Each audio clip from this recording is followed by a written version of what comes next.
आपण पाहत आहात नाशिक खबर न्यूज, जनतेचे हक्काचे व्यासपीठ। महसूल समाधान शिबिरात बागलाण तालुका अव्वल, 2058 लाभार्थ्यांना लाभ।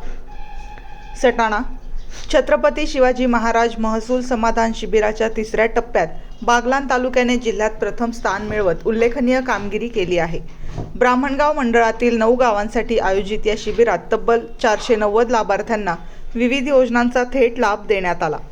या कार्यक्रमाला आमदार दिलीप बोरसे, उपविभागीय अधिकारी महेश शेलार, तहसीलदार कैलास चावडे, नायब तहसीलदार रवींद्र पाटील, भूमी अभिलेख उपाधीक्षक देवेंद्र भावसार, निवासी नायब तहसीलदार सचिन मार्के, गटविकास अधिकारी भैया सावंत, अतुल पाटील, सरपंच किरण अहिरे तसेच विविध विभागांचे अधिकारी व कर्मचारी मोठ्या संख्येने उपस्थित होते।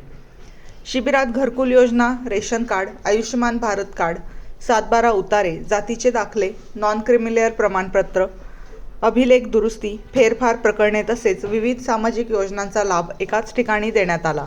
अनेक लाभार्थ्यांना पंतप्रधान आवास योजनेच्या घरांच्या चाव्याही वितरित करण्यात आल्या। आतापर्यंत 3 टप्प्यांमध्ये एकूण 2058 नागरिकांना लाभ मिळाल्यामुळे बागलाण तालुका जिल्ह्यात अव्वल ठरला आहे।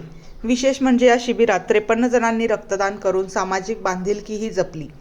तसेच लाभार्थ्यांसाठी जेवणाची सुविधा उपलब्ध करून देणारा बागलाण हा जिल्ह्यातील पहिला तालुका ठरला आहे। शिबिराला नागरिकांचा उत्स्फूर्त प्रतिसाद मिळत असून आगामी टप्प्यात नामपूर व टेंभे येथे शिबिराचे आयोजन करण्यात येणार असल्याची माहिती प्रशासनाने दिली आहे।